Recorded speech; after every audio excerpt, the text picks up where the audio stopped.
Hi friends, இன்றைக்கி சூப்பரான tiffin sambar தான் நம்ம பார்க்க போகிறோம். இதில் என்னென்ன போட்டுக்குன்னு பார்த்தீங்கன்னா 50 கிராம் துவரம்பருப்பு, 50 கிராம் பாசிப்பருப்பு, 2 பெரிய வெங்காயம் சின்ன சைஸில், 2 தக்காளி, ஒரு கத்திரிக்காய், ஒரு கேரட், ஒரு உருளைக்கிழங்கு பொடியாக கட் பண்ணி இதில் சேர்த்துக்கணும். 3 பச்சை மிளகாயும் சேர்த்துக்கணும். கொஞ்சமாக கட்டி பெருங்காயம் சேர்த்துருக்கேன்.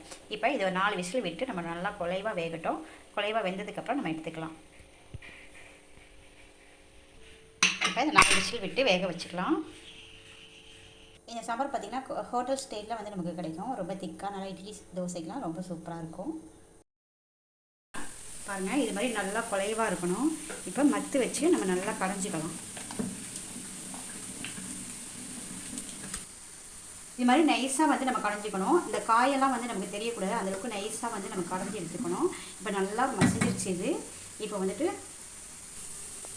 இப்போ அடுப்பை பற்ற வச்சுக்கலாம். அடுப்பை பற்ற வச்சுட்டு இப்போ இதுக்கு தேவையானதெல்லாம் நம்ம வந்து போட்டுக்க போகிறோம்.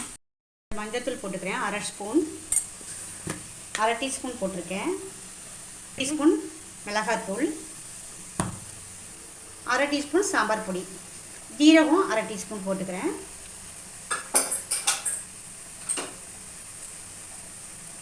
மிளகு இந்த அளவுக்கு போட்டுக்கலாம். இதை நல்லா வந்து மிக்ஸ் பண்ணிக்கணும். இந்த சாம்பார் ரொம்ப டிஃப்ரெண்ட்டாக சூப்பராக இருக்கும். கடை சாம்பாரை விட நல்லாயிருக்கும், நல்லா திக்காக இருக்கும். நமக்கு மெயின் வந்து இதில் வந்து காய் வந்து நல்லா குலைவாக இருக்கணும், அப்போ தான் நல்லாயிருக்கும். இப்போ இதில் தண்ணி சேர்த்துக்கலாம். நம்ம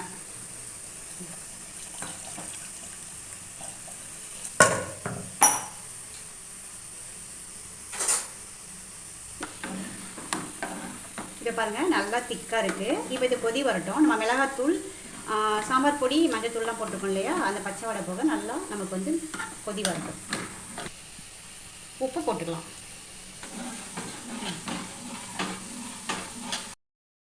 இப்போ நல்லா வந்து நமக்கு கொதி வந்துருச்சு.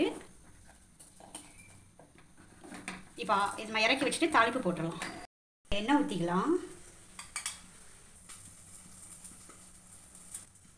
அடுத்து கடுகு உளுந்த பருப்பு போட்டுக்கலாம். இந்த பக்கம் நம்ம வந்து ஊத்தாப்பம் ஊற்றிருக்கோம். ஊத்தாப்பம், இட்லி. இப்போ வரமிளகாய் போட்டுக்கலாம். அடுத்து கருவேப்பிலை. இப்போ இது நல்லா பொரிஞ்சிருச்சு. நம்ம சாம்பார் வைக்கலாம். இப்போ சாம்பார், சூப்பரான சாம்பார் வந்து நமக்கு டிஃபன் சாம்பார் வந்து ரெடி ஆயிடுச்சு. பாருங்கள், ஹோட்டல் ஸ்டைலில் நமக்கு வந்து சாம்பார் கிடைச்சிருச்சு.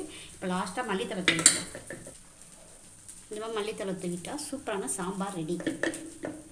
பார்த்தீங்களா எவ்வளோ திக்காக சாம்பார் சூப்பராக இருக்குது. இப்போ நம்ம இட்லிக்கும் ஊத்தாப்பத்துக்கும் சாம்பார் வந்து சேவ் பண்ணிடலாம்.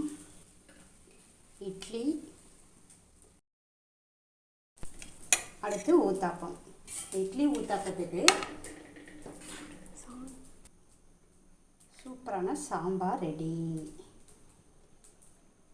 இந்த வீடியோ உங்களுக்கு பிடிச்சிருந்துச்சுன்னா லைக் பண்ணுங்கள், கமெண்ட் பண்ணுங்கள், சப்ஸ்கிரைப் பண்ணுங்கள். இதே மாதிரி நீங்களும் ட்ரை பண்ணி பாருங்கள். இதில் வந்து பரங்கி பழமும் போட்டு செய்யலாம். ரொம்ப திக்காக சூப்பராக இருக்கும். இதே மாதிரி வந்து பரங்கி பழம் போட்டு பருப்பில் வந்து போட்டு செய்யும்போது ரொம்ப திக்காக நல்லா சூப்பராக இருக்கும். ஓகே, பாய்.